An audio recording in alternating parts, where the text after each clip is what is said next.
द्या अमितभाई द्या. चला नंतर आम्ही जेव्हा पक्षाची सुरुवात प्रचाराची करेन इलेक्शनची तेव्हा सोबत या आमच्या बरोबर. हा चला धन्यवाद.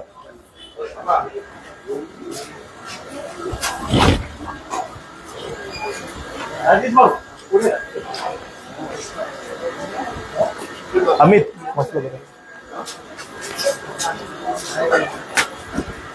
दादा धन्यवाद. विसरू नका. नमस्कार दादा नमस्कार. चला नहीं આપણે ભલે ગુજરાતી છીએ પણ અહીંયા આપણે રહીએ છીએ. જો આપણે જ્યાં રહીએ ત્યાંની ભાષા કઈ મરાઠી. ગુજરાતમાં કઈ ભાષા? ગુજરાતમાં ગુજરાતી. અહીંયા કઈ ભાષા? ને હું જાહેરમાં કહું છું.